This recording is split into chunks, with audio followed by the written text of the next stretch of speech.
raised in the Lone Star Land, with boots on my feet and dreams in my hand.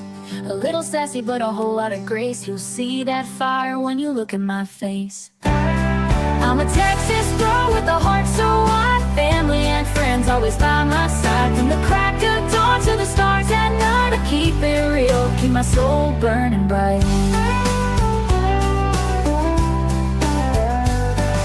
Barbecue smoke, Friday night lights, cheering for the Astros under Texas skies. A little bit stubborn, a whole lot of charm. This big old heart will keep you warm. I'm a Texas girl with a heart so wide, family and friends always by my side. From the crack of dawn to the stars at night, I keep it real, keep my soul burning bright. Barbecue smoke, Friday night lights, cheering for the Astros under Texas skies. A little bit stubborn, a whole lot of charm. This big old heart will keep you warm. I'm a Texas girl with a heart so wide, family and friends always by my side. From the crack of dawn to the stars at night, I keep it real, keep my soul burning bright. From the blue bonnet fields to the city streets, every step I take feels like home to me. With a little sass and a lot of pride, this Texas girl's got nothing to hide. I'm a Texas girl with a heart so wide, family and friends always by my side. From the crack of dawn to the stars at night, I keep it real, keep my soul burning bright.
Gummy shoe prints, laid them down the street.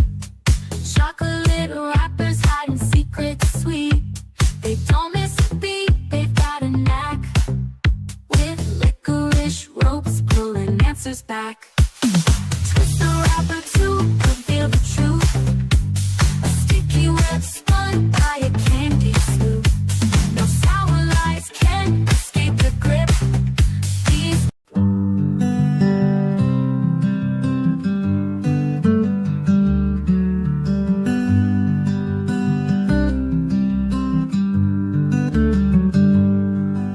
Sebastian, sweet boy, where have you gone? The sun sets low, but we keep marching on. The wind whispers your name soft through the pines, a melody aching in these hearts of mine. Roads are endless, the nights are cold, but your story's a light we'll never let go. Where are you, sweet boy Sebastian? We're searching the hills, the rivers, the plains. You deserve better, oh you deserve better. And your army is fighting through heartache and pain. Your laughter once rang like bells through the air. Now silence just lingers, it's more than we can bear. We carry your memory, a flag in our hands. Through shadows and valleys, through shifting sands. The roads are endless, the nights are cold, but your story's a light we'll never let go. Where are you, sweet boy Sebastian? We're searching the hills, the rivers, the plains. You deserve better, Oh, you deserve better, and your army is fighting through heartache and pain. Your laughter once rang through heartache and pain.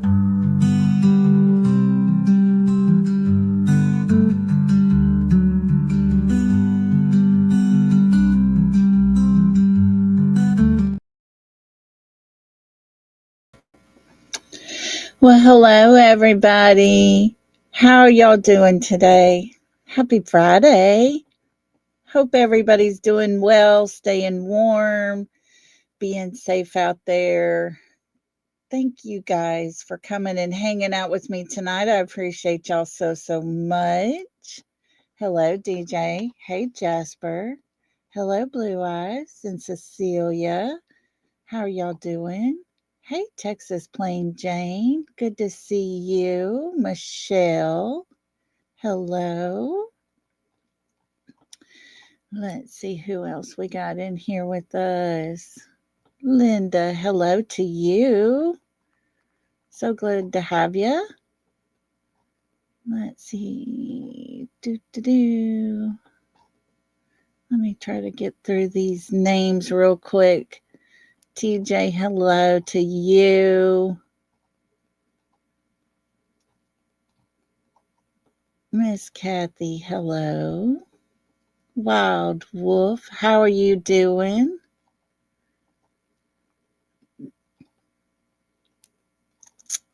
Let's see who else we got here. There's our beautiful Jen in Georgia. How are you doing, my friend? Mama Dukes, hello to you. Lisa King, hello to you. Miss Peggy, good to see you today. Got a secret? How are you? So good to have everybody. Let's see here. Hello, Sandy. Kiki, how you doing? Texas Plain Jane. Keely, hello, beautiful. Hey, Daisy.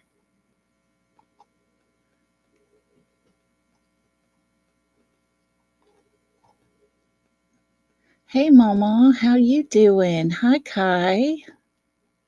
Selena, hello. So good to have everybody today. Hey, Teresa.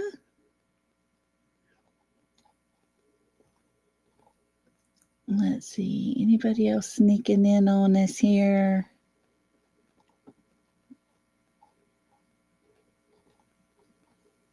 There's Miss Rhonda. Is Miss Rhonda here? There she is. Hello, hello.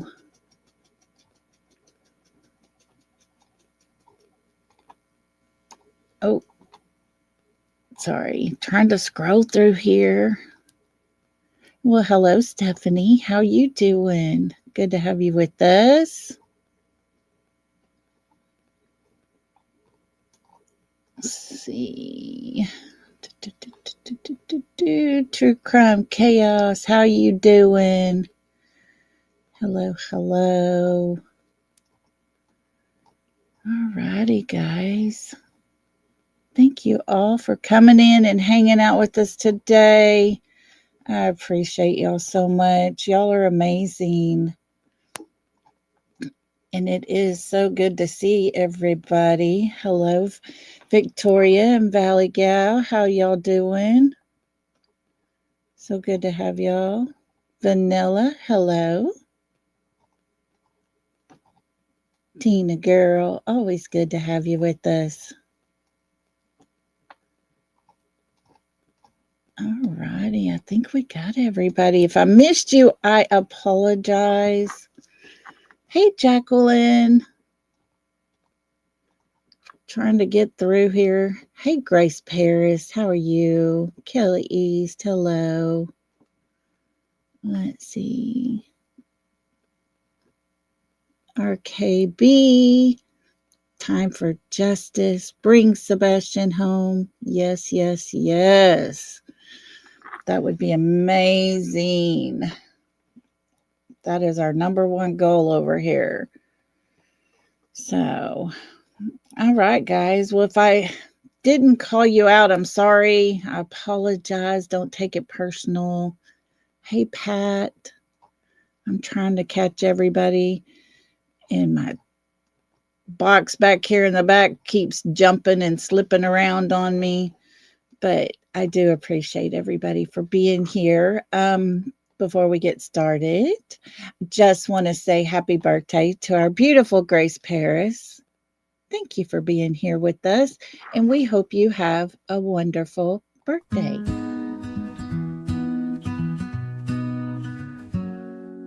Woke up today with a smile in my heart. It's your special day, a brand new start.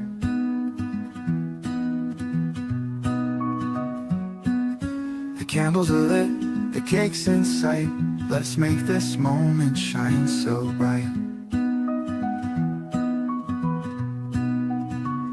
Happy birthday, my dear friend. May your joy today never end.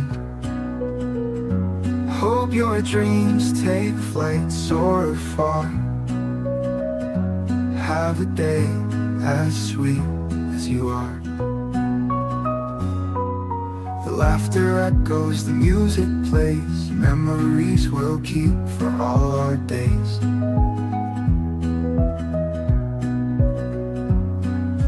Raise a glass to the year ahead, for all the words we've yet to have said. Happy birthday, my dear friend.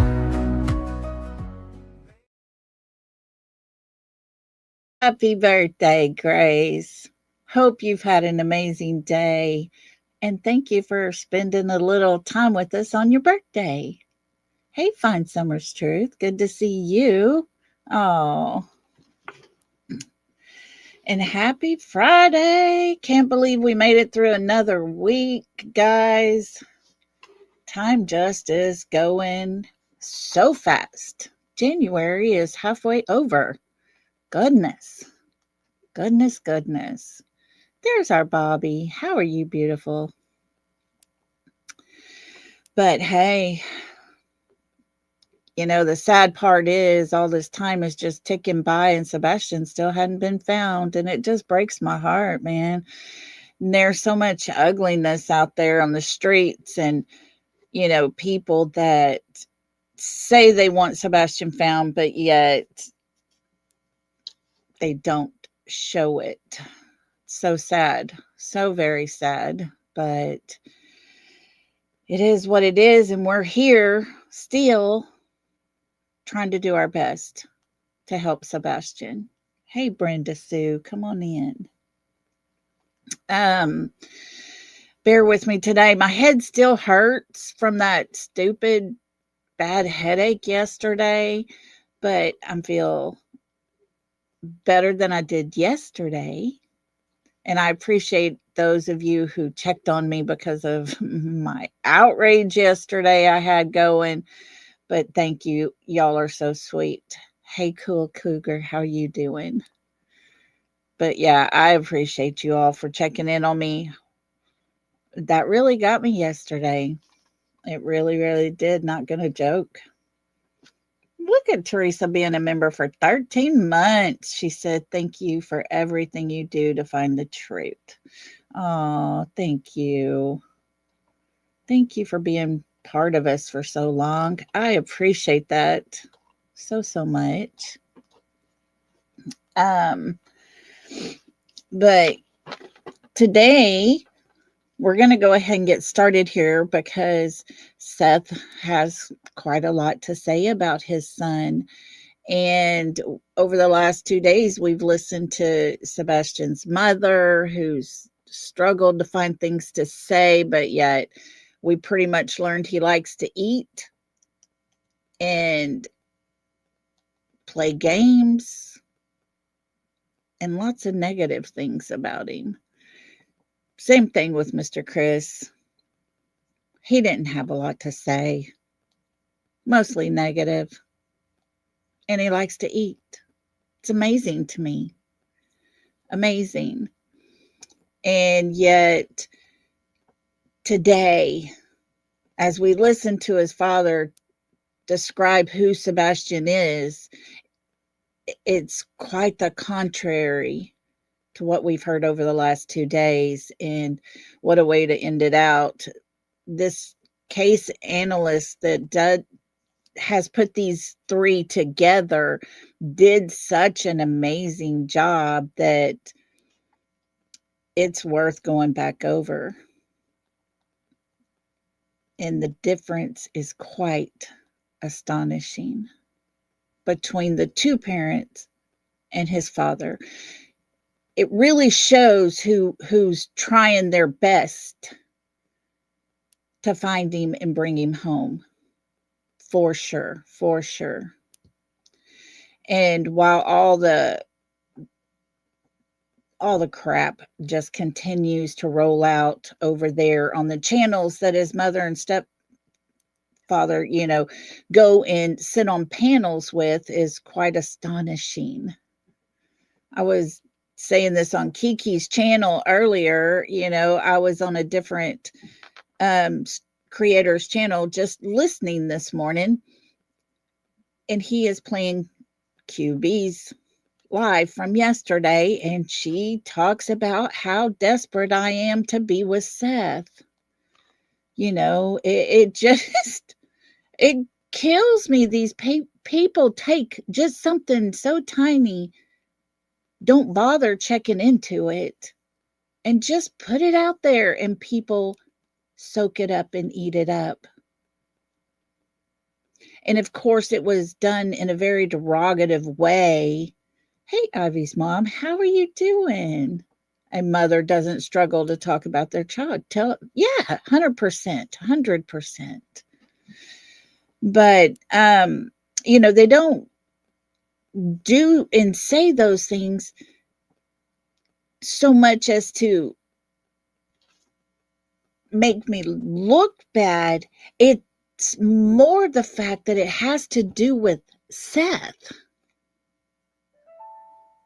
You see what I'm saying? They're so against him because they're so far up the other two's back end that anything negative towards Seth that they can put out there, they're going to. And people have made this into something it's not, and yet they don't even care. It had to do with Seth. Now, if somebody said I was dating somebody and nobody knew who that person was or whatever, it would never be mentioned, would never come up. But because it has to do with Sebastian's father and they want to make him look so bad, let's throw it out there and talk about it. It's just horrible. Horrible. Did you all hear about the 11-year-old boy who shot his father? I couldn't watch the video. The kid was screaming and it. Oh my goodness. No, I didn't hear about that. That's horrible. Oh.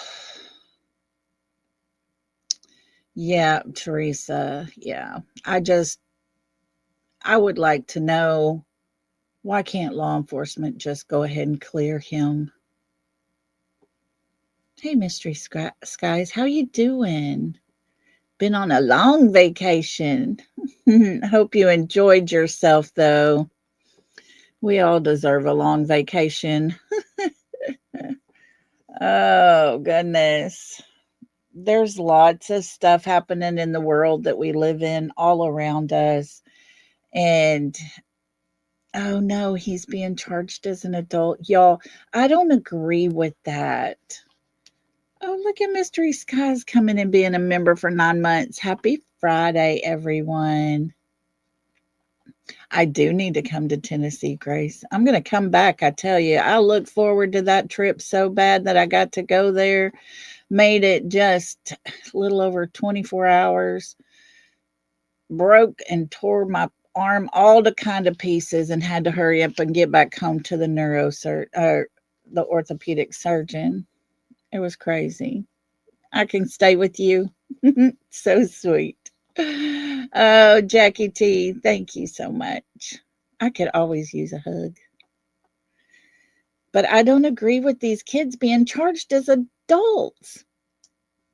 If they say that these children cannot drink alcohol because they can't make a good conscious choice at that age, then what makes it different when they do something like that? If they can't buy cigarettes and smoke a cigarette because they're not old enough to make a good conscious choice or vote, their brains haven't developed fully. They're not making good choices in life, but they shouldn't be charged as an adult. I just don't agree with that. I may be way off, and a lot of people may not agree with me, but that's just kind of how I look at it. They're still children. They're still children.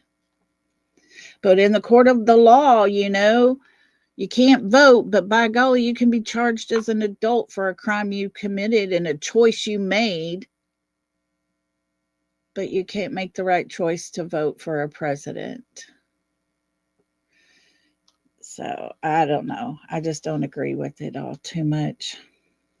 I think our country that we live in is messed up and needs to sit back, take a good look at the laws we have, and make better choices.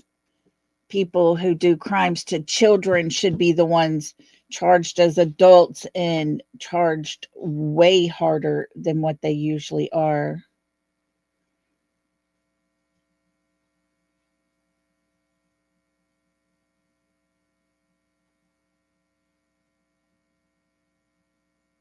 Okay, sorry, I just got a text. I want to play something for you real quick while I got this on my mind.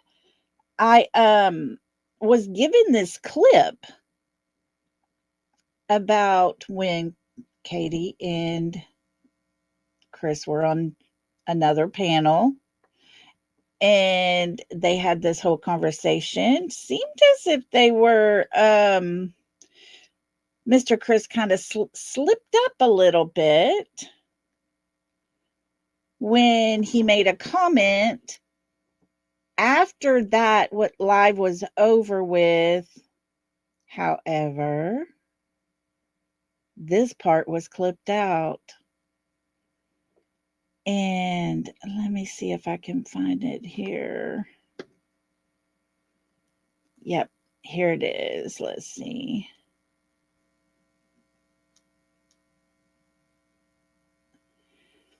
They were talking about, I don't know if you all remember, but early on the Sebastian's case and everything, it was said that the family had a private jet and they could fly to Alaska, because Chris's parents had gone to Alaska and everything. So that was, just a funny that they made that's being talked about. Let's see here. Trying to find it again. Let me go to my stuff here, see if I can figure out which one it is. I got so many clips here. Okay, here it is. But I want you to listen because they talk about his parents going to Alaska just days after Sebastian goes missing, right? Listen real close to what Mr. Chris had to say. Here we go. Technically, you can drive to Alaska, apparently. You can? Yes, yes, you can. But Yes, you absolutely can. why do that when you have a private jet? Well, look, we took the RV. Well, excuse me, my parents took the RV, okay, and they drove it all the way up to Alaska. Oh, wait. You know what, though? Did y'all hear that? Those lights. Did you hear what he said? He had to correct himself. Let's listen to that again. Here we go. You Oh, Borealis. Me too. You better stop tomorrow. No, Oh, hold on. I found out technically you can drive to Alaska, apparently. You can? Yes, No. you can. Yes, you What? can. But, Yes, you absolutely can. but why do that when you have a private jet? Cheryl, look, we took the RV. Well, excuse me, my parents took the RV. Oh, Okay, and Mr. they drove it Chris. all the way up to Alaska. Mr. Chris, we took the RV. Well, my parents took the RV. Sounds like you took your RV and you drove it. That part has been clipped out, guys. Busted. Yeah, Daisy, busted. But, hey, for anybody who missed it, let's play it one more time, shall we? Here we go. Yes, you can. But, Yes, you absolutely can. but why do that when you have a private jet? Cheryl, look, we took the RV. Well, excuse me, my parents took the RV. We took the RV, Mr. Chris. We took the RV. Telling you guys, sometimes people need to quit talking before they get themselves in some trouble there. Accidentally slipping and telling all the things. Guys, before we get too far in, myself, along with moderators, subscribers, and anyone in chat express their opinions. On this channel, we present speculation, possibilities, and show things found for everyone to decide for themselves what opinion they have. We're here for helpful purposes only. We're not here for drama, hate, or anything negative. Please respect all opinions. As always, my content is not to be used in a negative way at any time. Yeah, I wanted to share that little clip with you there because, the one that sent me that clip has gone back and tried to find it again and was re-listening to everything. And she's like, wait a minute. They clipped that out, took that completely out. He slipped up, but no worries. We got it. Yeah, it makes sense why the skirt got put up, doesn't it? Yeah, me and you. Yeah, we took the RV. Well, my parents. Your parents what? Helped you take the RV? Is that it? Anyways. The more they talk, the more we find out. Hey, Lolo, how you doing? Here for the party. That's right. He cleaned the RV up for him, too. Yes, he said that, too, doesn't he? Something very fishy with that RV. I don't know. I just wonder why that needed to be clipped out. Why clip that one little tiny phrase out? It is completely gone from that live. Conveniently. It's what happens when you take up for your friends and cover up for them. Hey, Brat. How are you doing? So good to see you, my fellow Texan. Hope you're doing well, girl. Welcome to everybody coming in. Thank you all for being here. Appreciate y'all so much.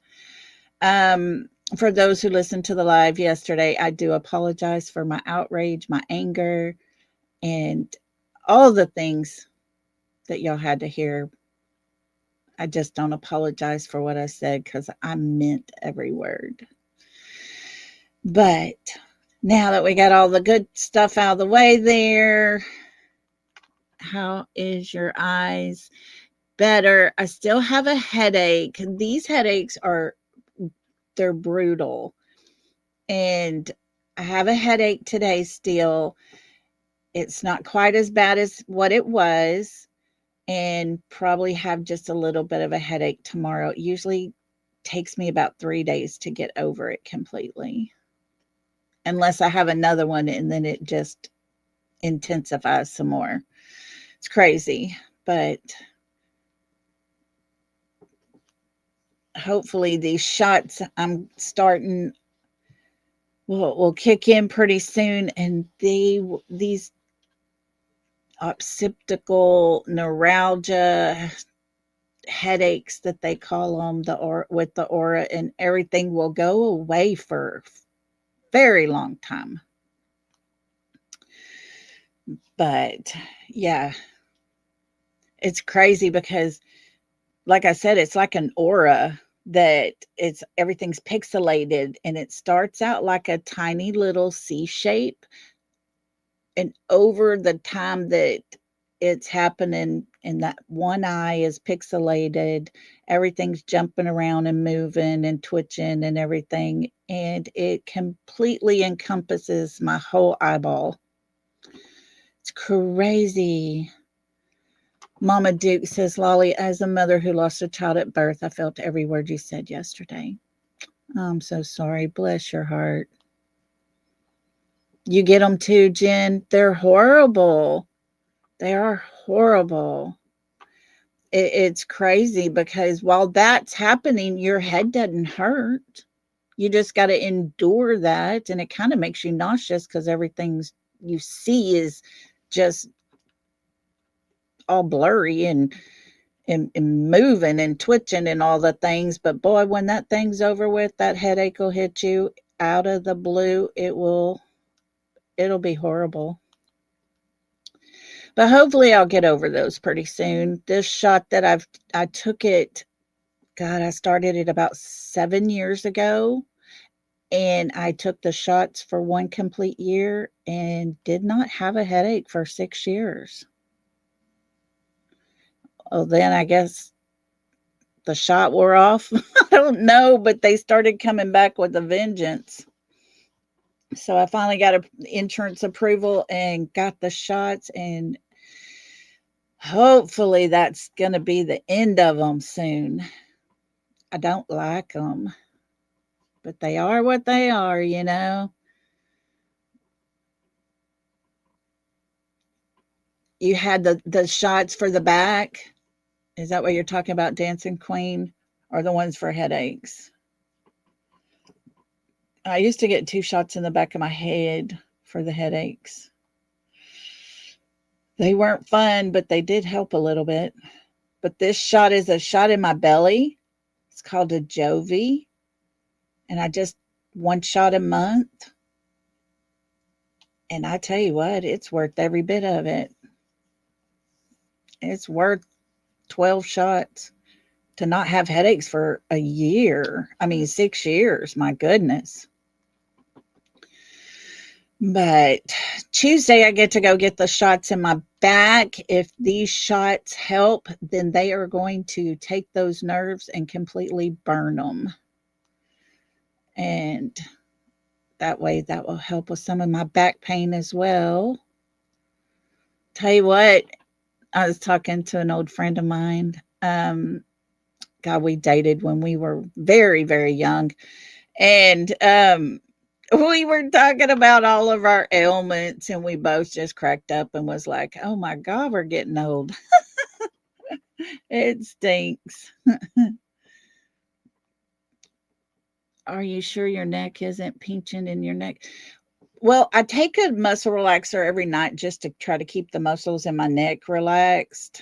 But when these headaches come on, you know, you tense up. They found out I've been having mini strokes. Oh no, Brat. Bless your heart. Yeah. I'm telling you, this drama, it'll set them off. It'll set off them headaches. This drama is just unreal, unlike anything I've ever heard of in my lifetime. These, people here on this platform say they're here for these missing kids, and all the attacks and the hate and everything that gets spewed out there does nothing to help these kids. It's crazy. And I felt bad for yesterday, but don't tell me I'm using my son to grift. That's the grossest thing I've ever heard in my life, and I'm offended. But it is what it is. And we're not going to talk about it anymore. Like I've always told y'all, I will have my say. I will get it off my chest and erase that person from my life. It's crazy. But this whole rumor thing that's going around about me and Seth, I don't even know where it came from. It went from we were dating to by that night time, they're talking about I was pregnant. It's like, that's pretty daggum good because I ain't never met Seth. He's never laid eyes on me. So I don't know how he's that good to get me pregnant when I ain't got even baby parts in there to happen.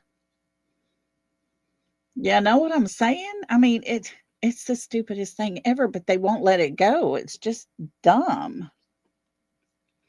At first it was kind of funny, but now it's just like, it's just dumb. But I know the grift thing. Every one of us on this platform, we make money, guys. Hey, Terry, good to see you. You know, we make money. I don't have a job. This is like a part-time job for me. I'm not making no bones about it. Yes, I make money off of here. Hey, Jenny, good to see you. Every one of us do. And they want to, oh, she's grifting. If that's what you're going to call it, then we all are. It's the craziest. But,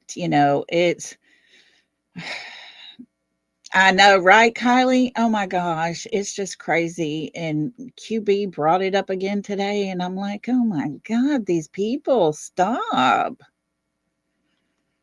But I mean, when they got nothing else to do, nothing else to talk about, instead of actually doing something productive and trying to help a missing kid, that's what they go for. It's what they go for. It's crazy to me. I don't know. Anyways, today we're going to do something good. White Boy, that's right. He's the one. I forgot. I couldn't remember who it was. Thank you, Bama. It was him. It was him. Lord.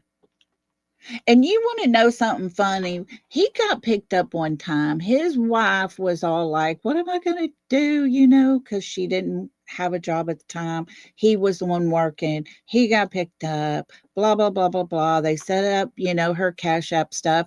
I even sent her $20. Don't even know her. Didn't even listen to him. But I thought it was a nice thing to do to help. But, people are what they are. And we're not going to ever change them. Yeah, Patty. Yeah, right. Just take it with a grain of salt. And a lot of times, it's stuff I can laugh off. I can laugh at a lot of it. But don't talk about my son that's no longer here. Don't ever go there, because I'll come loose.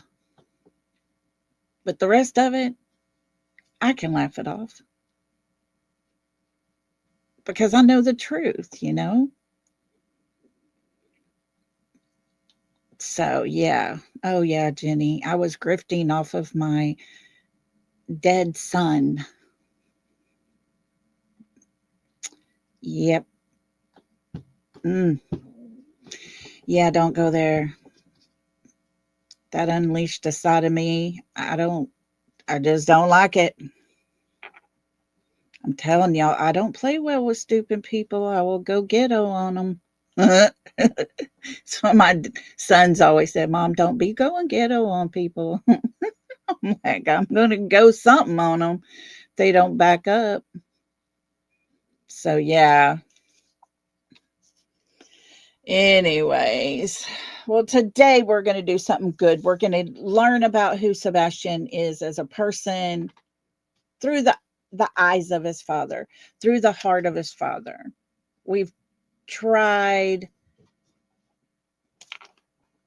Chris and Katie, and like I said, all we've learned is that he liked food, board games, and all the negative stuff about him. Hey, Cooper, good to see you. And today we're going to listen to his daddy, because I'll never forget the interview where Seth said he's like a little deer just running through the woods, just free and happy. I've always held on to that because that was the best analogy I've ever heard when it came to thinking about how Sebastian is. And that was the best. The best. So let's get us a little music playing here real softly. And then we're going to get busy and listen to Seth. And I'm telling you guys, it's going to be quite different than what we've heard the last 2 days. The description for case analysis, or the link is in the description of the video, so definitely check them out.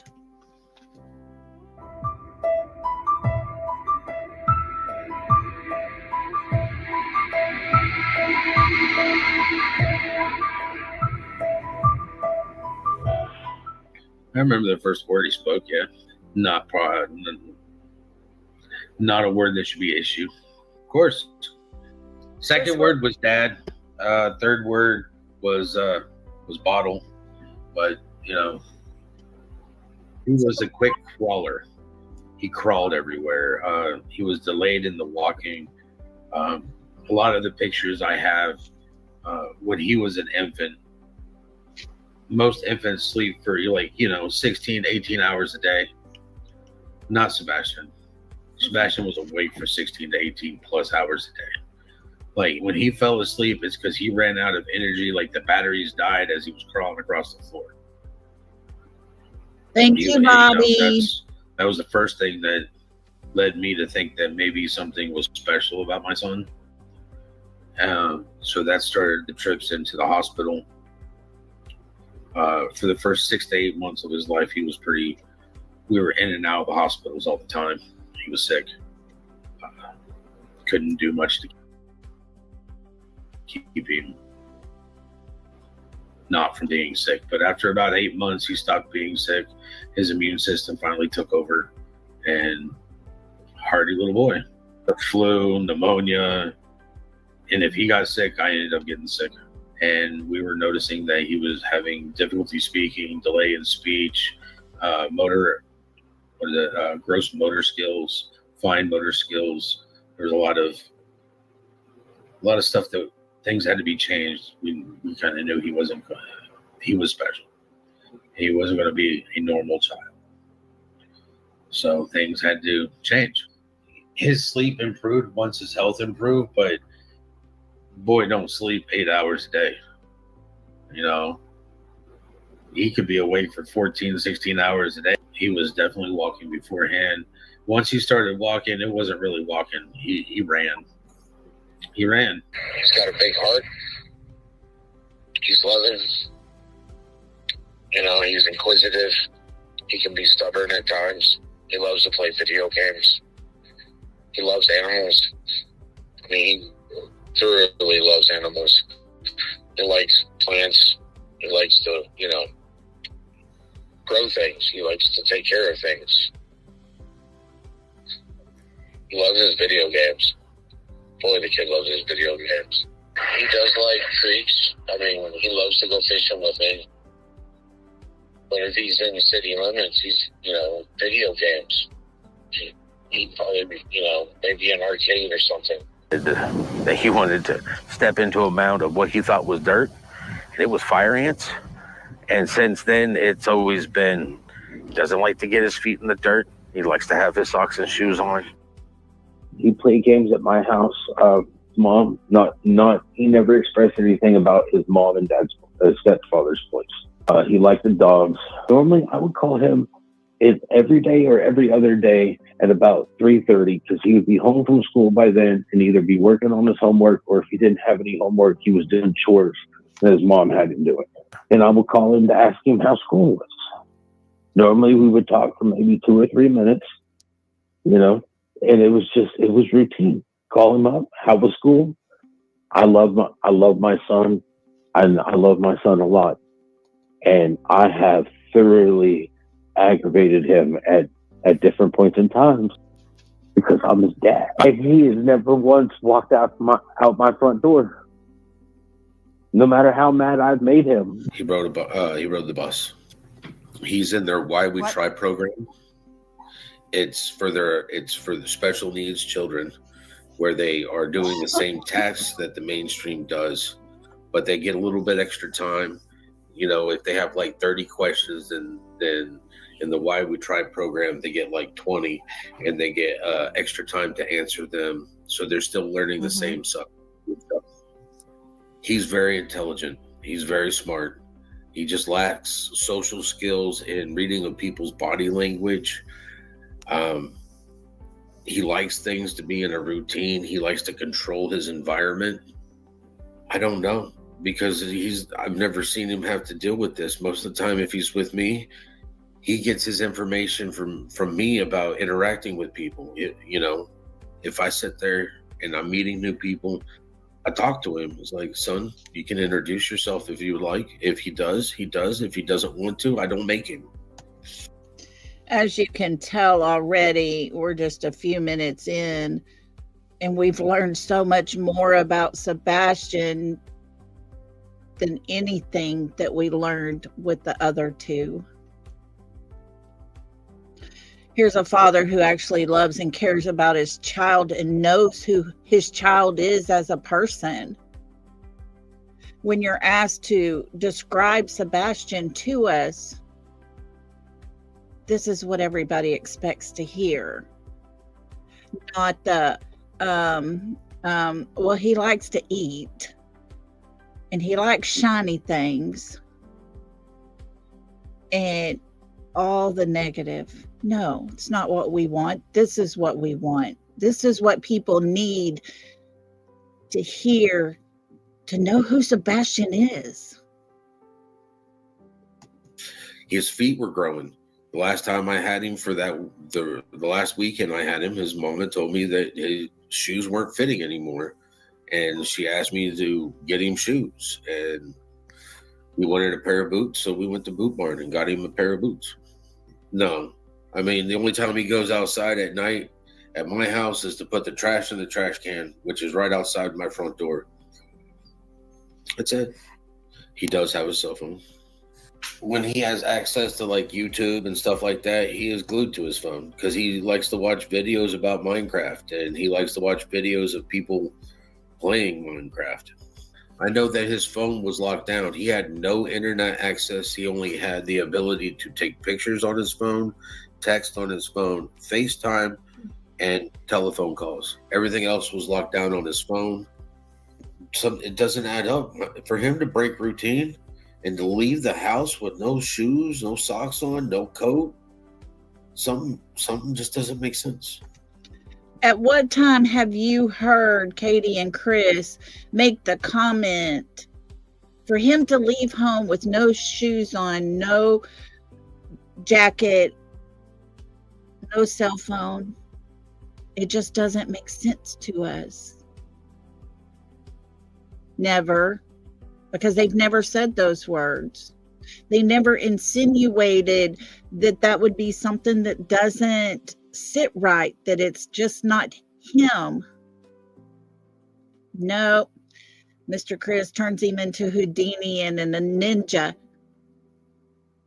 Because that's what he always wanted to be. And he accomplished that. They need that narrative. They have set that narrative that he ran away, and they need everybody to believe that. But here's a father who knows his child that says something just doesn't make sense. He knows it's not right. I gave my son another chance to straighten his behavior up and actually apply himself at school, which he is fully capable of. But and he has. He's straightened up some, but he's still coming. He's already registered for school up here. I want him here. He wants to be here. So if he was running away, he probably would have taken his backpack. He would have taken his Switch. He would have taken his games because he likes to play video games. He would have taken toys because his toys are, they're his. Probably would have taken his phone too. He was responsible enough. He stayed home alone during break. 15, physically, mentally, not so much. He is a child. All right, he is 15. He is not an adult. He's not a morning person, from my experience. All right, he don't want to get up. He's a teenager. Eggs is a staple, but his favorite. He loves bacon.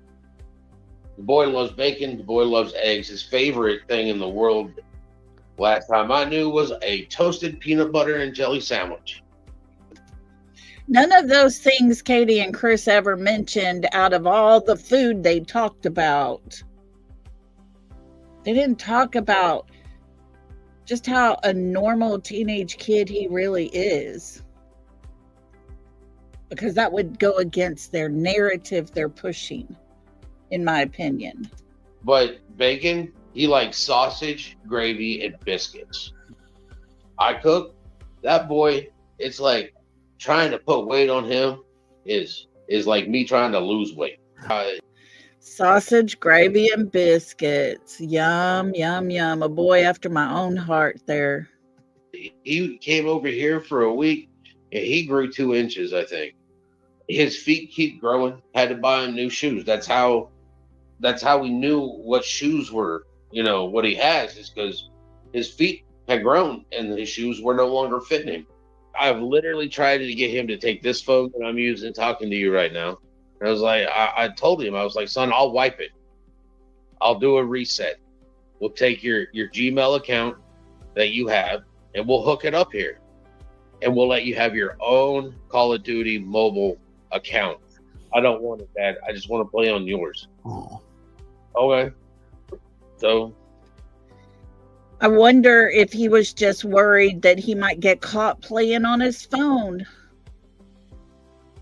Just a thought. Because I keep trying to tell you, you have your own account, then I'll have mine, and we could be on the same team. My son has never been an eloper. He's never been one to go missing. If he's mad at you, good luck. If he's mad at you, he's a teenager. His whole thing about being mad is he's going to try to stay mad at you as long as possible. Speaking of phones, he was so locked down on that phone that he would, when he came to my house, he would literally plug it in and leave it in the kitchen. Because that phone couldn't do anything. But most of the time, he was on YouTube watching videos. He was on YouTube watching videos. And the worst part about it, in my opinion, is he would watch videos on how to deal with being bullied. He would watch videos on how to deal with being bullied. The words we hear coming from his stepfather. The threats his stepfather has put out to grown adults that are talking about Sebastian in his case. I could only imagine what it was like living in that home and the bullying that was going on in his own home. me, that means he's using the internet to teach himself on how to deal with problems in his life. I mean, if you look at it, the fact is that there were people in that neighborhood that knew he existed because the bus stopped and he would get on and get off, but they didn't see him. They didn't see him playing with other kids in the neighborhood. And if he didn't have internet access or any type of access in the house, then I'm sorry. I know people in jail that have internet access more than my son did. It's pretty bad when you got a 15-year-old kid, and yet the comparison is that people in jail that have internet access has more than his own son does. Well, we found out about the chromosomal deletion syndrome at a very young age. I remember him sitting on the threshold between the living room and the kitchen, and just sitting there, and you buy him all the toys he wanted, but he was going to go for that. You give him an empty 2-liter, and he would play with that more than all the other toys that you bought him. All right, and it's like, okay, well, whatever makes him happy, you know. And at one point in time, it was about 45 minutes that he just sat there and laughed the whole time. And Katie was on one side, I was on the other, and we were just making funny faces at him, and he just kept laughing. It was, you know, swimming. Boy loved to go swimming. Baxter, on the other hand, you know, he's swimming in a lot of different pools, saltwater pools, freshwater pools, chlorine pools, but it's always been pools. He never really liked the beach because he didn't like the sensation of the water around his feet. When he was younger, it didn't really matter but as he got older, I've got pictures. I've got plenty of pictures of him dirty. But that was before he started talking and, you know, dressing himself. And, you know, then it was like he didn't want food. He didn't want himself dirty. And it's like, you still got to take a shower, boy. He's different at my house than he is at his mom and dad. Sounds like very different. 2 different kids. At his mom and dad's house, his mom and his stepdaddy's house, he couldn't do anything. He was so locked down, he sat in his room and played with his toys at 15 years old. That's all he had. At his dad's, he was relaxed. That right there speaks volumes, in my opinion. And his mom and stepfathers. So he loved anime. He loved watching cartoons. Even though he's 15, I mean, one of his favorite ones, like, he loves ramen. Like, we have a Japanese restaurant here in Clarksville, and I will take him just to eat ramen. But, like, we'll spend all day watching Naruto. So when we go to dinner, he's in the, you know, he'll want to go have ramen. He likes a lot of anime and cartoons. Boring movies would probably be his go-to. He doesn't like to watch like old, like, I like Stargate movies, old Star Trek movies. He doesn't even like the old Star Wars movies. If it's not new, he doesn't really like it. If it's not his, like, generational thing. To the park and stuff like that, he always loved to run. I mean, he liked to always play tag. Anything that got his blood pumping and him running around. When we were in California, I was teaching him how to play soccer. I drew the line at football. And I was just like, I can't have him have a head contact injury or something like that. Sometimes it would be like literally nothing that you would observe, because everything's coming from his perspective, but stress is one of them. Stress is one of them. Could you imagine the stress he was living with? When he's asked a question, are you wearing a belt? He says, no. He says, where's your belt? Sebastian answers in my room. He says, go get it. He does, and whack, he gets a belt. That'd be enough to cause stress in anybody's life. What was the purpose of the whack? Doesn't even make sense. I mean, I've seen him, again, hindsight's 2020, but stress, probably feeling like you're not in control of yourself, like you have no control of your life. I have seen him stay up for 2 days, 2.5 days straight from overstimulation. He's gotten overstimulated before on road trips, and he'll stay awake for the whole road trip. Overstimulation, but yet 2 days in a row, it was go, go, go, go, go, go, go. Do this, do that, go here, go there. Come home, drop off groceries, go some more. And his mother's going to tell us he didn't get overstimulated? Is that because he was medicated? Because it's not making sense to me for a child who gets overstimulated to sit so quietly at Texas Roadhouse, so calm-like, but yet he gets overstimulated easily. Coast to coast. They're trying to get him to actually get behind the wheel of the steering wheel for a vehicle for me to even teach him. He's like, no, Dad, I don't want to do that. I'm like, you think I'm going to drive you around your whole life? He was like, I'm not going anywhere, so why do I need to drive? Really kind of depended on his mood on that one. Sometimes it was ice cream. A lot of times it would be like Debbie snacks. Like he liked Nutty Bars. He loved zebra cakes and Swiss roll cakes. I still have a box of his Fiber One granola bars up there in the cabinet. It's not open.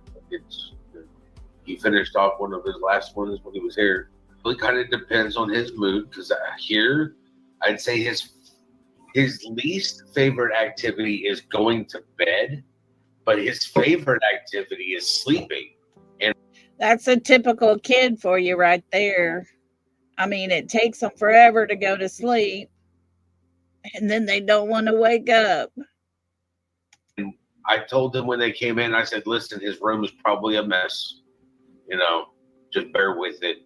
And when they walked in, they were like, his room is cleaner than my kid's room. He doesn't like cleaning his room.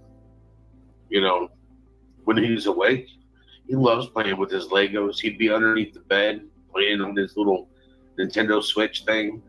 He's allergic to grass. That's about it. He had a pocket of fluid on the right bilateral part of his brain. It's been there since he was born. You have to watch him, make sure he doesn't suffer any head injuries or anything like that. It was too big for them to put a stent. It was not big enough to put a stent in, but still big enough to actually cause damage if he had. That's why I didn't want him in football. I didn't want him putting on a helmet and going, head first into something, because anything that might cause damage to his head is not something like I want my buddy to be safe. For him to leave and not have his shoes, coat, take his Switch or his phone, stuff that I know that he would want with him if he was going to run away. No.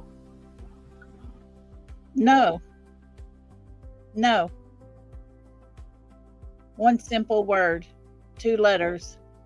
No. I do not believe Sebastian ran away at all. But for him to leave without shoes or anything else on there,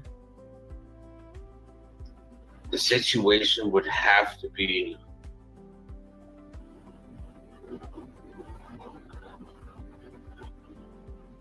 severe enough for him not to be able to grab that stuff.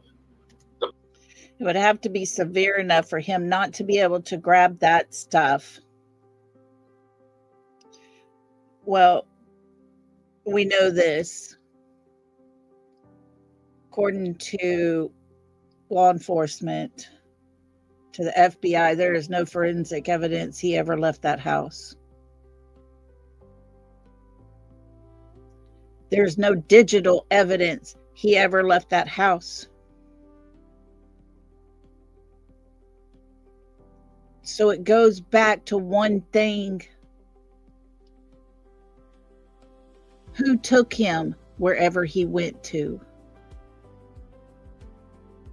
Katie was the last one in the car with him. And in my opinion, it all lies on her shoulders right now. Where did you take him to, Katie? Park that I've done 2 or 3 interviews at. He loves to play there. He likes to go to the pond over by the high school, which is a 45-minute trip in my truck, and Yellow River, which is clear out in Palmyra. So, but would he know how to get out to those areas? He had speech therapy. He had speech therapy. He had fine motor control classes. He had gross motor control classes. You name it, whatever it was I could get him into, I got him into. This is the safest place he knew because he felt safe here. Of course, he's going to feel safe in my sanctuary because he had his own little sanctuary here too. You want to know why he slept all the time when he was here? I didn't give him sleep aids. Literally was asked what I did for him to sleep here at my house. And I told law enforcement, hot shower and some sleepy time tea, which is still up there in the cabinet, bought at Walmart. I do it myself so that I can get to sleep a little bit easier. That's it. I don't believe. That's it. That's all it took to get Sebastian to sleep at his daddy's house. Of course, it's just my opinion, but I honestly 100% believe that Sebastian was more relaxed. He wasn't worried. He wasn't stressed. He wasn't afraid of doing or saying the wrong things and walking around in his own home on eggshells. It was quite a different atmosphere at his father's house where certain things weren't needed and he could just be who he is. And it was accepted at his dad's house. Believe in this medication and stuff that he was taking. I never did. And until he was 8 years old, he wasn't on any medication. Because when he was here doing homework during COVID, he did his homework. I didn't have to worry about it. Mr. Chris, I don't like the fact that you got him wearing underwear at your house. Well, we don't have the accidents at my house that he seems to be having at your house. Woo! Wee! Those are some big words. He didn't have the accidents at his daddy's house that he had at Mr. Chris's house. Could that be because Mr. Chris was not at his dad's house? Could Mr. Chris be the common denominator for all the things happening that way at his mom and dad's or stepdaddy's house? But his dad's house was relaxed. Everything was okay. Guys, to me, it's night and day, and it tells its story in itself. He was at his father's house, and this young man here felt comfortable. He felt safe. And the minute he went back, those things started playing in again. So why, again, am I going to have my son wearing a fucking diaper at my house when he can get up and go use the bathroom and not have an accident? Both Chris and Katie and everybody was like he is a different child when he comes back from living with you. And because he's a different child, it's like I kept trying to tell him if they're having a problem with him, let me talk to him. Let me know what you'd like me to address so that I can speak to him. Me and Sebastian could, from an early age, me and Sebastian communicated. Like, before he could even speak, he would do grunts and sounds and stuff like that. Point. Kiki said, has Seth ever said if Sebastian visited Alaska with KP because a picture with water in the back looks like Alaska, maybe? Good question. I haven't heard him say it. I hadn't even heard Katie and them say that, but very, very possible. Very possible. And thank you, Kiki. And I know exactly what he wanted. And it upset some people in life. But it's like, it's not my fault. I know what my son wants.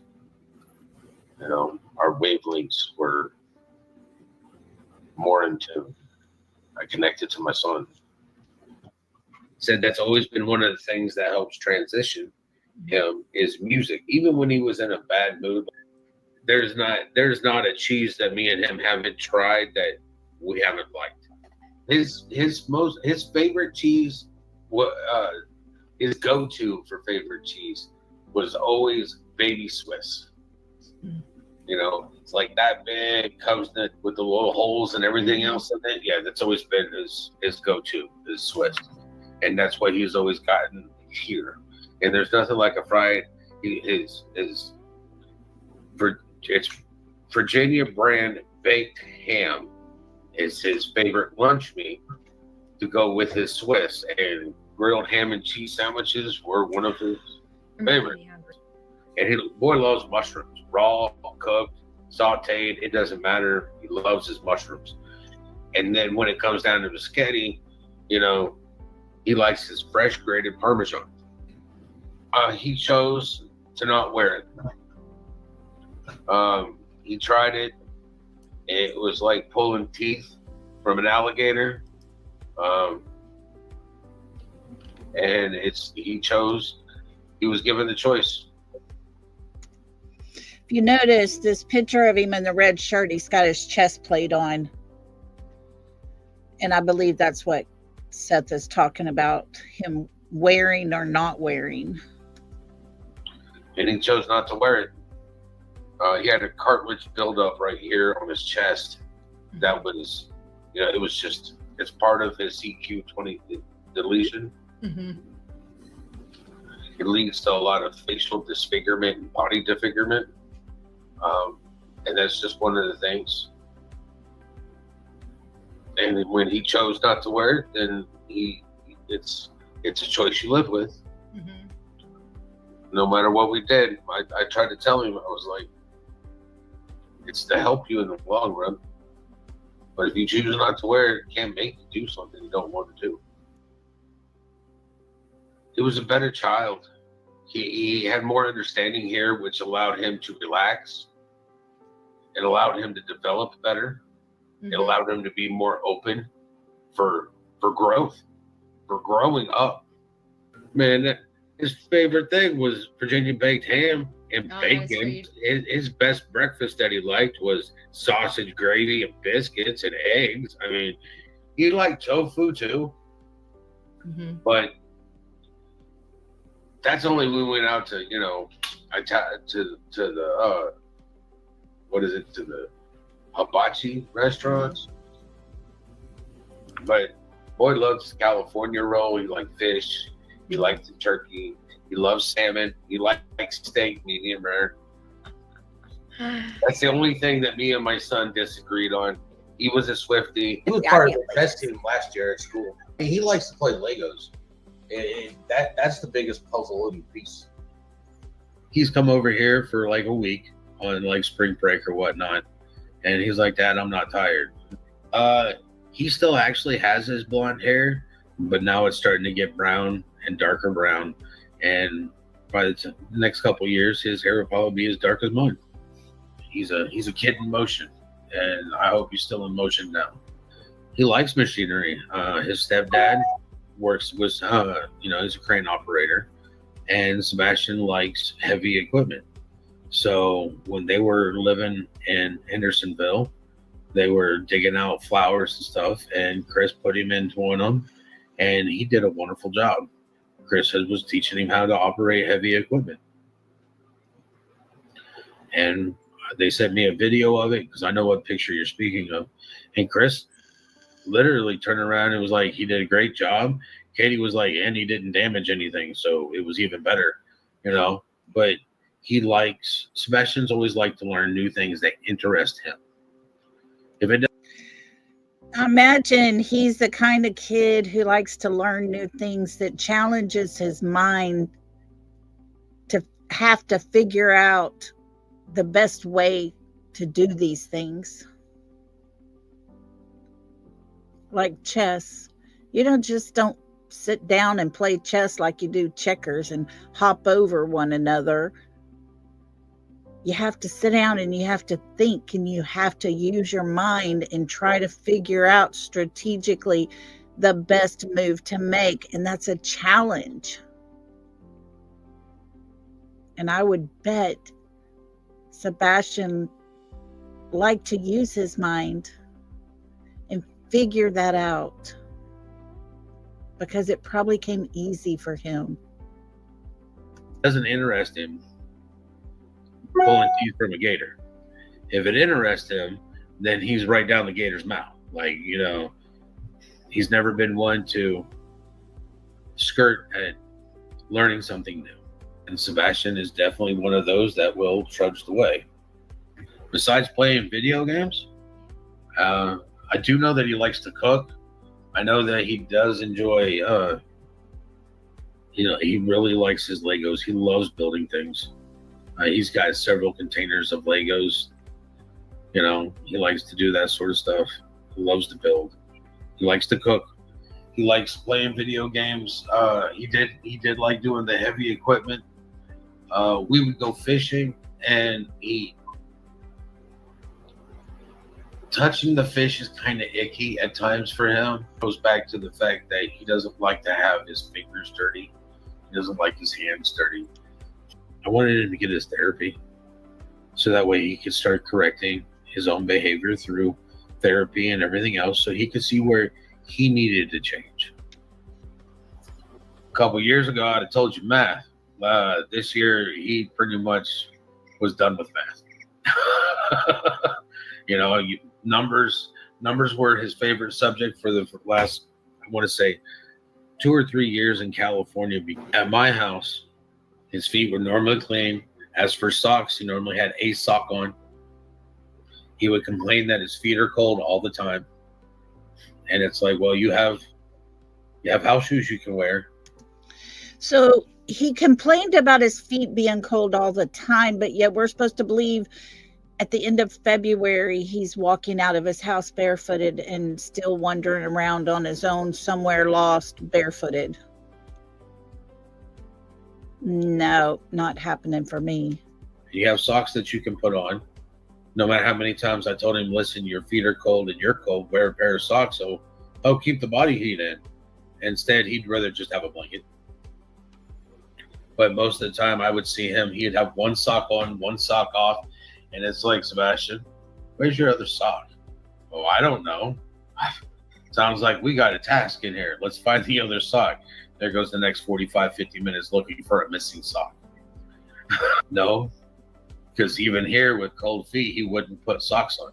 He'd have one sock on, one sock off. They don't stay on. Like, he'd go to bed with socks on, and when he woke up, he'd be barefoot. Socks are like rolled up underneath a pillow, underneath a blanket, on the other side of the bed. The pair of boots that I bought him were size 10.5. Oh, that has changed throughout time. When he was younger, he didn't like meat. He wouldn't, at all. He liked his vegetables when he was a kid. He liked his oatmeal, vegetables. As he grew older, he got into the chicken nuggets. And then I remember the first time that I got him to try a hamburger. We were in South Georgia, and we're running errands, and he was in the car seat, and he was like, "I'm hungry." And I'm like, "Okay." We went through a Wendy's.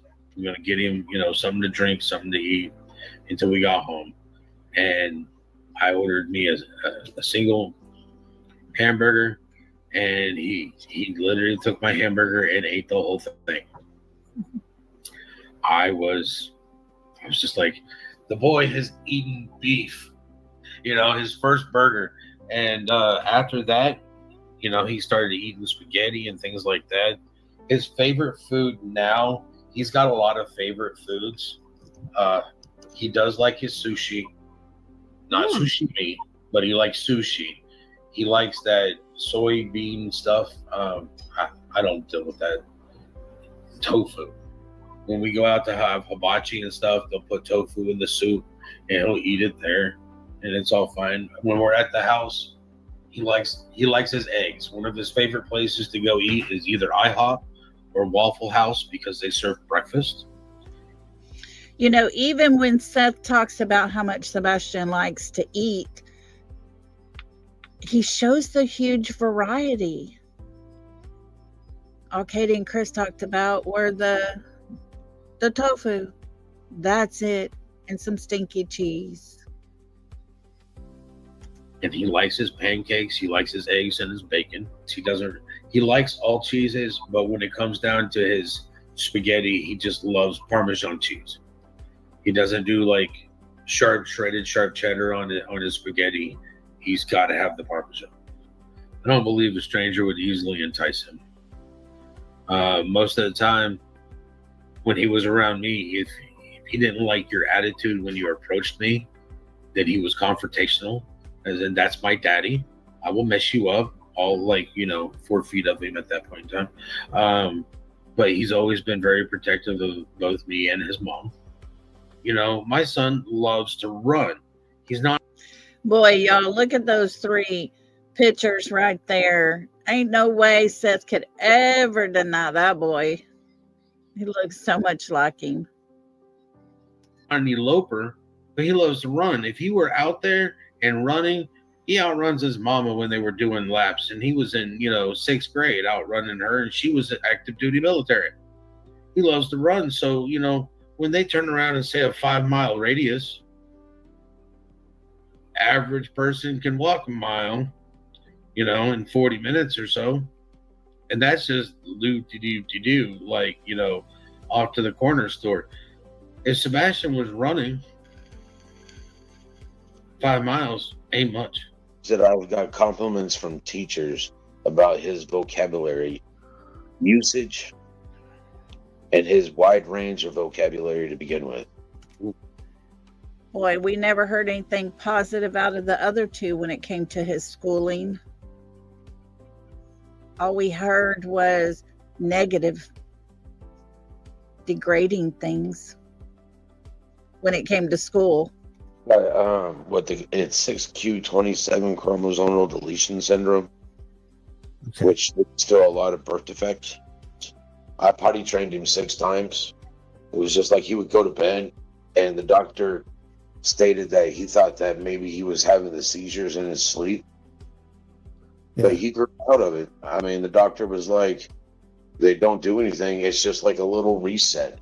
Because, I think a couple times we thought that maybe he was having a seizure, but it was kind of like an absent-mindedness. He was sitting there, he would be watching TV or doing something, and then he would just stop and stare off into space. But then you could, snap your fingers, get his attention, and, he'd come back to you. But there was times that he would go to bed, and when he woke up the next morning, you could just tell that he had no clue what happened for the last couple months. And Sebastian doesn't really like to talk about what he does at his mom and stepfather's. I named him. All 4 names, I named him. I wouldn't want to talk about his mother or stepfather either if I was him. All 4 of them. Wayne, Drake, Rogers.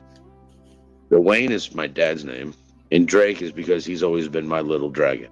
The reason he seems like a normal boy is I didn't raise him like he had a defect. He didn't have a defect.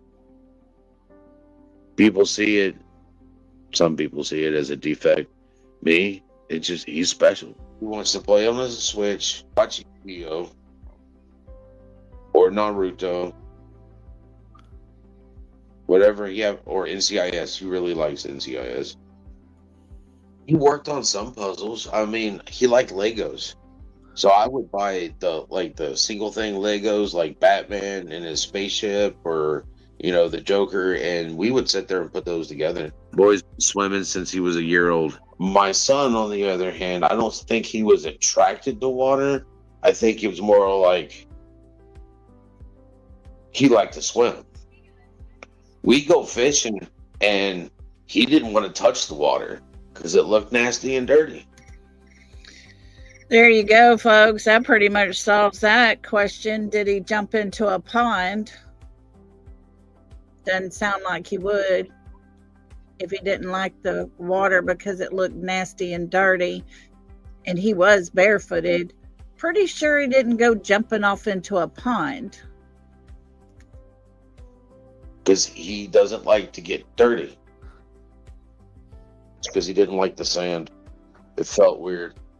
He likes to literally be under his bed with a flashlight playing a Switch or reading a book. My son was weird. I loved every part of it. Well, Sebastian puts his glasses on whenever he gets up out of bed. When he played on his Switch, he didn't play online with people. He played single-player games. Well, I think one of the favorite things that he likes to do with me is road trips. Me personally, I'm not a fan of road trips. Because he were to drive. Okay, if he were to drive some, that'd be great. But I can't even get him to sit behind the wheel in the vehicle stationary. But he likes to go on road trips with me. He liked when Christmas came around or summer break, if I could get it off, road trip. We'd go down to Texas to see his grandma and his grandpa. Just because his grandma and grandpa live in Texas doesn't mean I know them. Doesn't mean I live by them. Just clarifying for the idiots that like to hear those things. Obviously, they've never been to Texas and realized just how huge the whole entire state is. Just because you live in the state doesn't mean anyone else that lives here is your neighbor. It's a big place. There's multiple different ways to get there. Drive through Missouri into Oklahoma, stop and see friends on the way. I think that's one of his favorite things to do with me is road trips. Because also at the end of road trips or in the middle of road trips, there's going to fish. When my mom and dad, his grandparents lived down in South Texas, we'd go down there and go fish in the Gulf of Mexico. Boy, loved that. I mean, there was nothing like going on the boat to go fishing. I mean, he's inquisitive.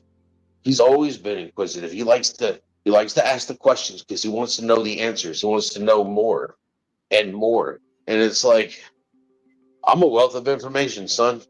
You want to know things? Ask me. I like sharing my knowledge with him. He's my mini-me. He enjoyed it. He enjoyed seeing family. He enjoyed the trip. He enjoyed the experience of it, I believe. I've been to the school. I've talked to the principal. I've talked to his teachers. I've talked to the SRO. And everybody is like, he's a wonderful kid. He's always happy here. He always wants to make sure, as the SRO told me, he saw him every day.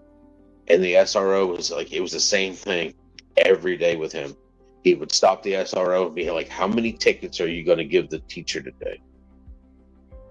He was on some medication for impulse control, for ADHD. He wasn't on anything for his autism. And he had 2 different types of medication they was taking. And I want to say they just switched it. But I want to say it was like Guafaced or something that he was taking. And then he was taking another medication as well, and I can't remember the name of that. And they just put him on Risperidone, or however you want to pronounce it. Try to get him to sleep at night. So the question arises in me. We watched that Texas Roadhouse video. We saw how, I think somebody in chat realized Katie's handed him something. Did she hand him his sleep medicine early, so it had time to come in and do its work and start taking effect? Is that why she doesn't mention anything about him being overstimulated? He's walking with his hands in his pocket. His shoulders are kind of rolled forward. It does make you wonder, did she give him something to take before they ate? Just a thought, guys, but makes me wonder.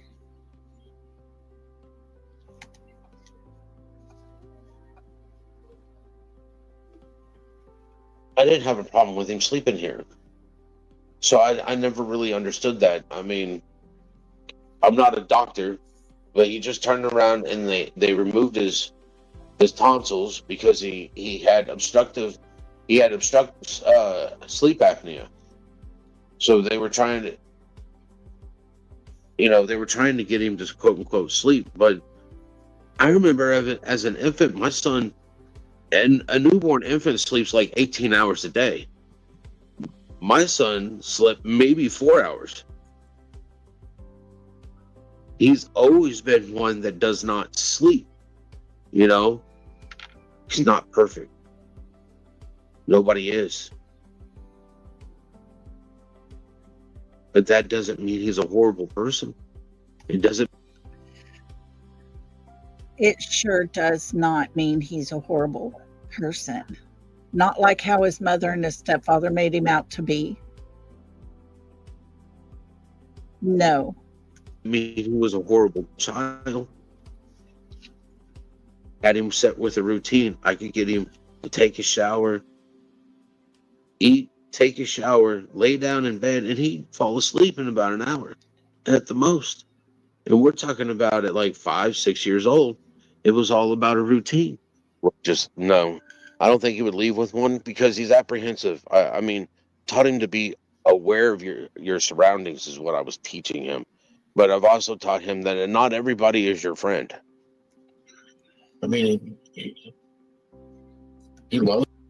I honestly wonder, the whole narrative of him wanting friends, is that their way of setting that question mark out there, letting that question mark loom out there? Did he finally meet a friend and take off with them? His father's basically telling us, no, it's not who Sebastian was. Those animals. I mean, his favorite's cat, but he really likes his reptiles. He liked his horses. He liked the ducks, and conversations with him, he was talking about being a vet. Well, there's nothing better than, taking care of your own animals. But Sebastian loved to play D&D. He liked to play Magic the Gathering. When he was here, if we weren't fishing, we were playing Magic. We were going out and doing things. All he wanted to do was a road trip to Texas to go see his Meemaw and his Pat. That's it. Because we didn't get to go the year before. When we went to D&D night, there's 3 adults and then the other are all kids, like his age kids. Parents drop him off for D&D, so he's interacting with children that are his age. Oh, boy loves video games. I think it's more like a close toss-up between animals and video games. When it comes to animals, he loves cats. Like, the boy just loves cats. The same animal that Mr. Chris made him get rid of. Poor Sebastian. He loves cats. I mean, like, if he sees a stray cat, he's apt to walk up. Why is it running from me? Well, son, it's a cat. trying to explain that to him, and not. I mean, my son got bit in the face by a dog, and he had to have 7 stitches in his face, and he still isn't scared of dogs. I mean, he's not scared of anything. Except for maybe a grown man that's a bully that seriously needs anger management classes. And the classes he did take that the judge ordered doesn't seem to have really made an impact on his life. Except for, I guess, his stepfather. Oh, I found out afterwards. I mean, I found out after my son disappeared that he was scared of his stepfather. And it's there it is. After Sebastian disappeared, Seth realized his son was scared of his stepfather. just like one of the things that gets me is that everybody in my neighborhood, my neighbor, they know Sebastian. If me and Sebastian go to Walmart, the people that work at Walmart know my son. Oh, he doesn't know their names, but he knows that that's the lady that slices the lunch meat really good, and it's just people that he interacted with, and then nobody in that neighborhood interacted with my son. What kind of structure is that? Yeah, I mean, That's because they kept him locked down so bad inside that house. That's who. Hey, Kiki, recognize this man hugging Seth? See the officer that got Officer of the Year 2 years after what we saw? Just wondering. he has touched the lives of a lot of people. He has brought joy, his smile. I mean, his behavior, his demeanor.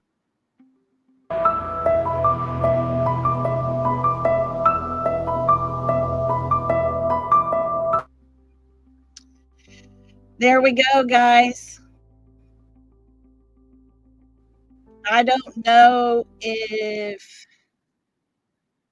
you all heard the words I heard, the emotion that I heard, the love that I heard. But my goodness, night and day compared to Katie and Chris talking about Sebastian, putting out all these nasty things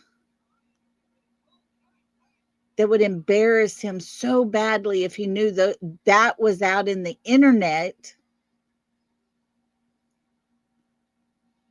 And his father can tell us every detail of who Sebastian was without anything bad and negative.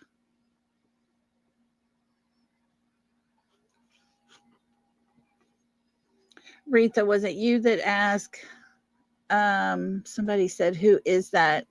It is Crime Analysis, and the channel link is in the description of the video. You can go to them. They did an amazing job on these three. And if you sit and you watch all three of these parents, it becomes very, very apparent which is the one that actually knows Sebastian.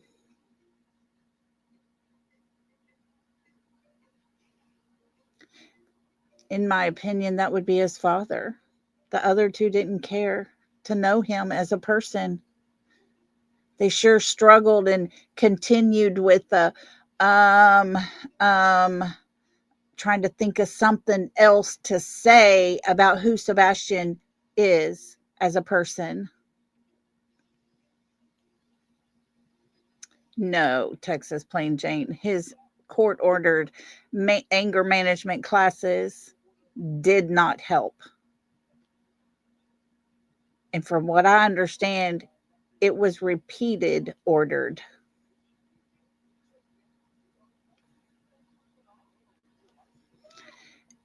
But yeah. Oh, the police officer. Okay, Retha. There was a live that Kiki did, and she played a video of a Sumner County officer who was very inappropriate, handled situations very, very negatively,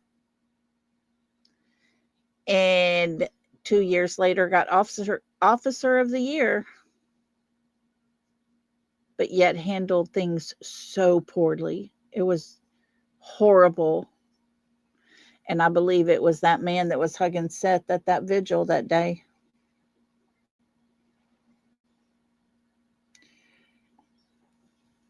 Guys, I wanted to play these. I played them way back when, but I wanted to play them again because over the last 3 days, it's told us a whole narrative of Sebastian's life. Never once did Seth ever say, Sebastian was known at school for peeing in his pants. Those were the words of Mr. Chris yesterday. He's known at school for peeing in his pants. But yet his father tells us his teachers are very impressed with his vocabulary and use of vocabulary words. They talk about how smart he is. We didn't hear much about his school problems or accomplishments or anything like that by the other two. We just heard that he peed in his pants at school.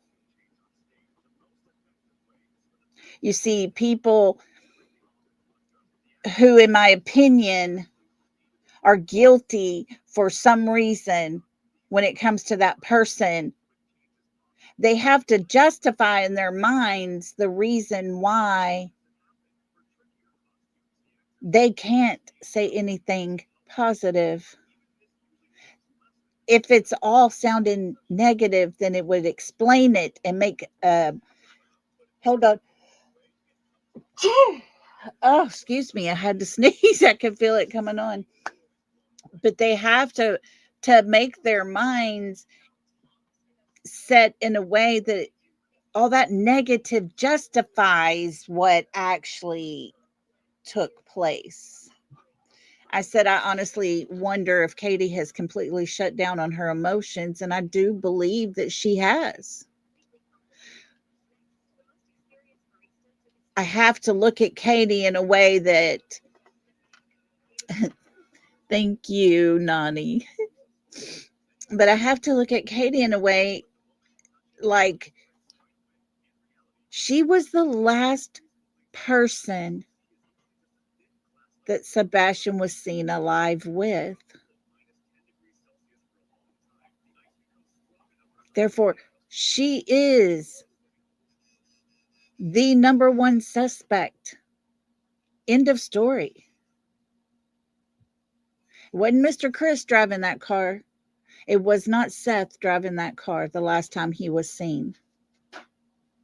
It was his mother. We've heard the narrative of her getting home around 7 o'clock-ish because it doesn't take that long to get to your house. So give a little extra time. That's going to put you around 7. But in all actuality, she told law enforcement she didn't get home till 8. An hour and a half. And that's pushing pretty far out for her to get home. For an hour and a half, she has unexplained time.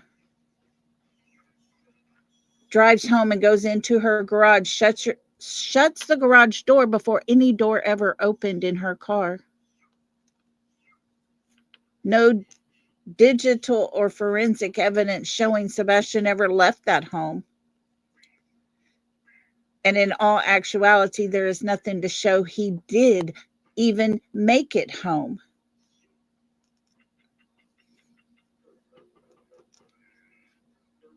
That puts her in the driver's seat. Mr. Chris is helping her in my opinion, keep her story straight. Narita, thank you so much for the super sticker. That is so super sweet of you. I appreciate you so much. Thank you. That is precious. But if he's going to be the one to help keep her story straight, because she did a favor for him, because had Sebastian testified against the abuse that was happening to him in that home, Mr. Chris would never have gotten custody or even allowed to keep visitations with his daughter. So Mr. Chris, I believe, is helping to keep the narrative straight. Where Seth, for whatever reason, and I cannot figure it out, is not cleared by law enforcement after all this time.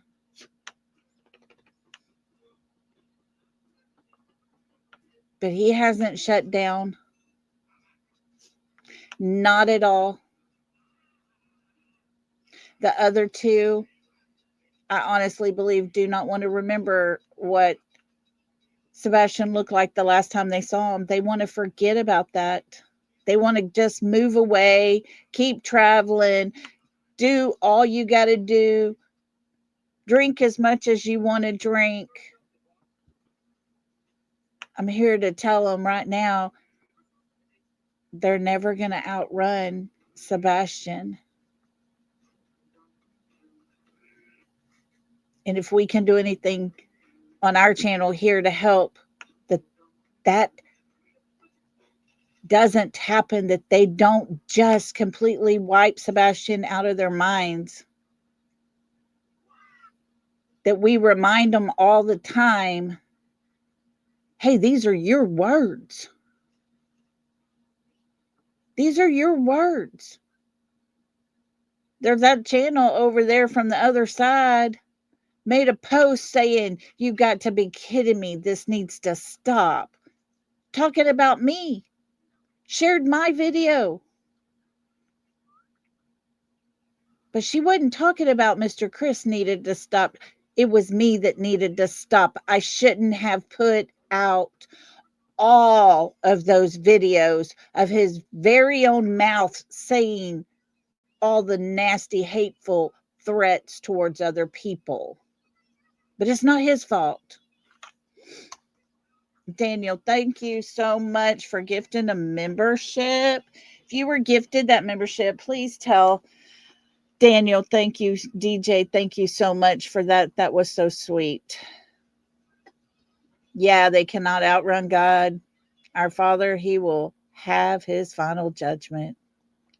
100%. 100%. And whoever was the lucky one to get that membership, let me scroll up here. Welcome to the South. Welcome. Welcome to the South.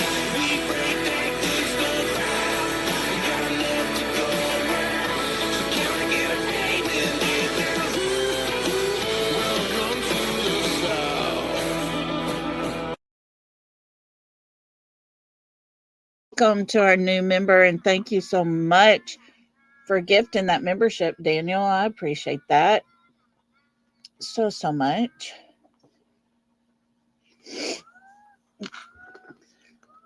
I really hope that y'all enjoyed seeing the differences between the three parents in describing who Sebastian is.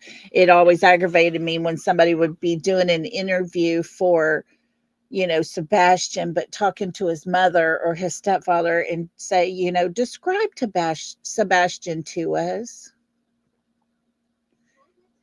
And the one where his mother comes back and says, well, he likes shiny things, pennies and paper clips. He's always at the store looking for them.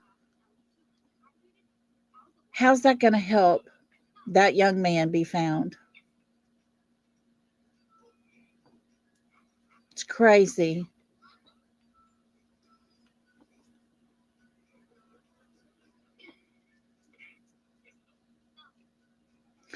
I know, right, Veronica?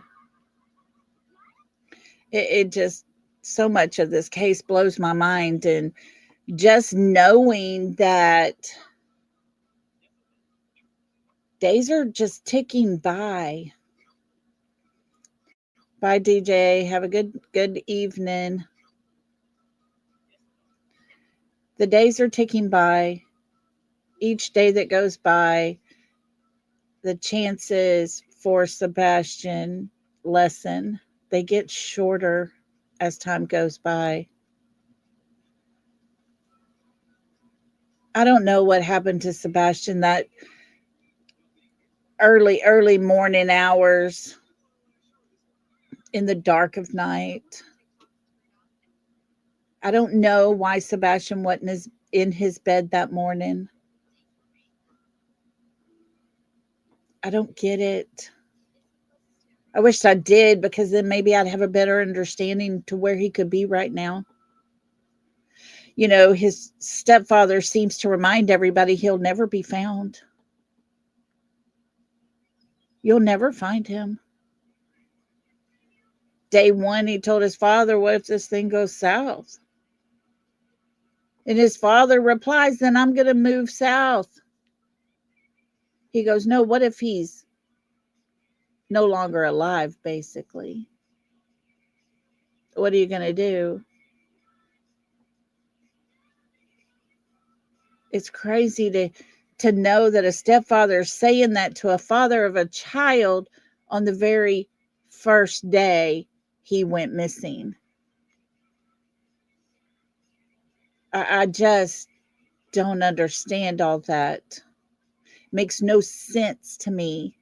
Good night, Fran. Love you so big. Thank you for being here. But no matter where Sebastian is, no matter what condition he is in at this moment, people know what happened. I do not believe one person alone knows what happened. I believe there's people on the other side of the streets that actually know some information that would probably help law enforcement, and they're sitting on it because they want to be friends with his mother and stepfather. Their YouTube channel is so important to them that if they be friends with them, they can get them on their channel and their numbers will go up.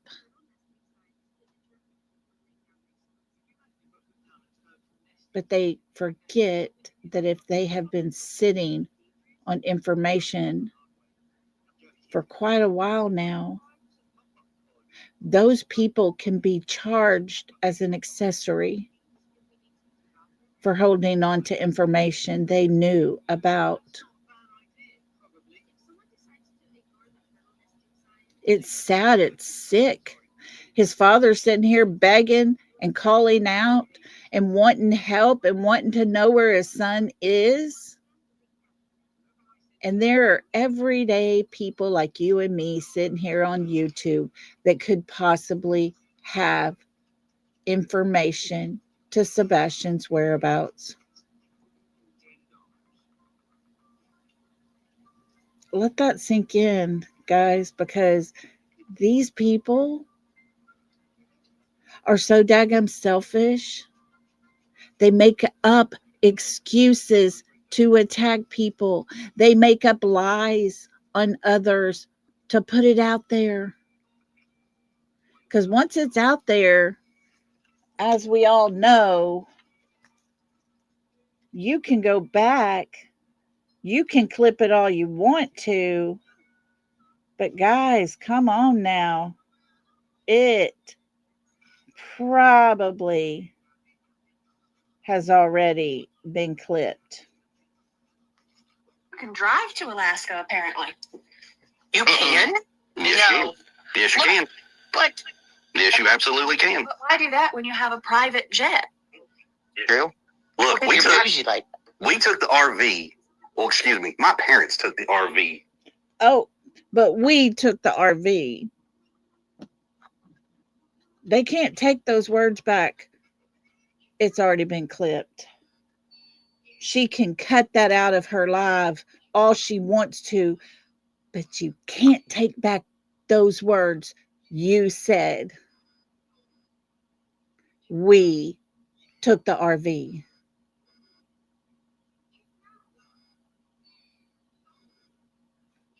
Why would there be that need to clip that part out unless you're protecting someone?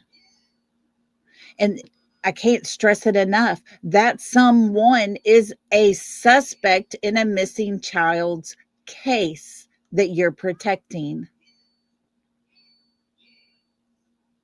It's the grossest thing I've ever heard of in my entire lifetime. But yet it continues to happen more and more, over and over, all the time.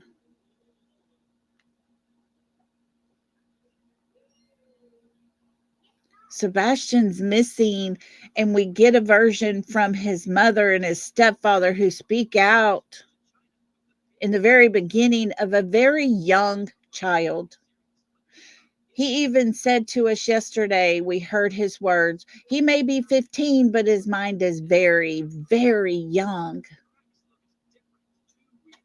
He might be very young in some aspects, but his mind is very highly intelligent, probably more so than his own stepfather that said those words. Guys, that's just my opinion. And then we saw a father today who told us all about his son. We learned about what Sebastian was like when he was a baby. We learned about what Sebastian was like when he was around 4 and 5. It took us 3 days to learn the fact that Sebastian had a hard time going to sleep, settling his mind down and going to sleep. And once he did, he didn't want to wake up right then. He wanted to sleep some more. Never heard Katie and Chris say the words he liked to cook. But that's what his father told us today. They want us to believe, he probably jumped into the retention pond over there. But his father told us he does not want to go in the open water like that because it's nasty.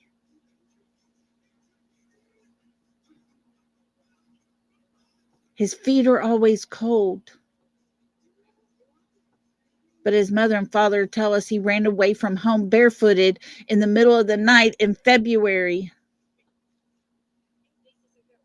No shoes, bare feet.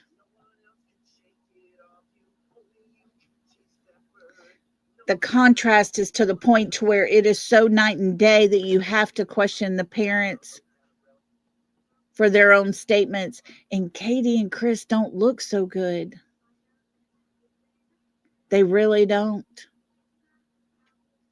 Seth rattled off all the things about Sebastian the whole entire time he's talking about him over and over and over again, all the things. And not one time did you hear Seth ever pause and say,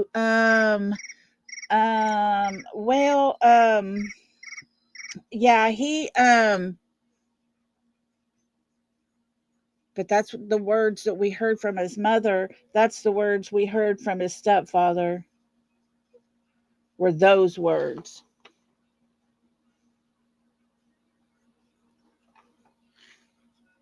That's what we heard.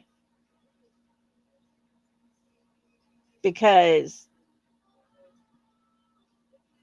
that's what they felt about him.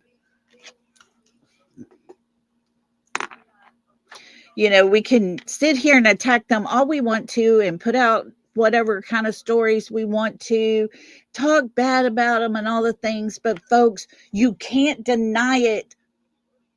when it's the words they say. They were not anywhere close and aware of who Sebastian really was. It tells a story.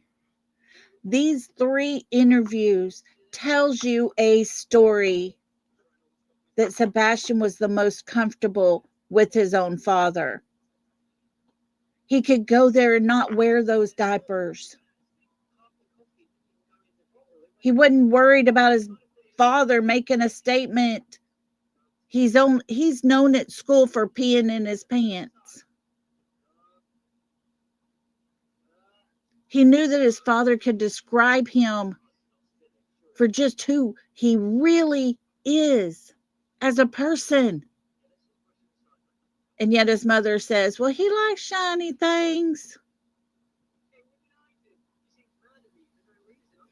Katie felt very privileged to make a comment on Smiley's panel that when Sebastian comes home and he's going to hear all the things being said about his parents, and he's going to be very upset.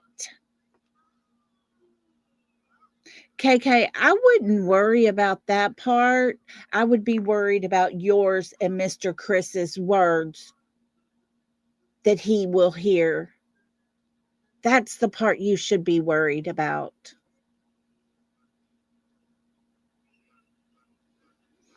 Guys, like I said in the beginning, everything on here is opinions.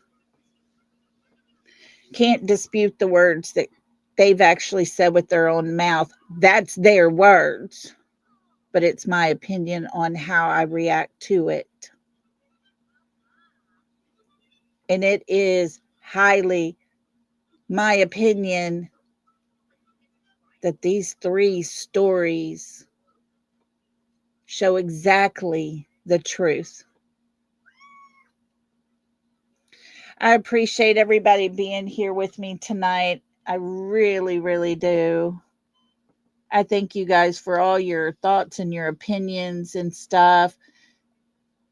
It just, y'all mean the world to me, and I hope you all know that. I'll be back again tomorrow. If y'all have anything you want to talk about when it comes to Sebastian's case and dig into it, send me an email and let me know. And we will for sure. Got a couple of things I'm looking into now that have been brought up to me that it would be worth a look or listen or whatever. And so definitely send me an email if you got something you want to dig into. But y'all come join me again, like I say, tomorrow. Remember, those streets are pretty brutal out there. Y'all be safe. Always remember, everything we do here on True Crime, when we're talking about Sebastian, our number one focus is him. And the drama's not anywhere close to helping him. So y'all be safe out on those streets. And until tomorrow, love and hugs, everybody. Good night.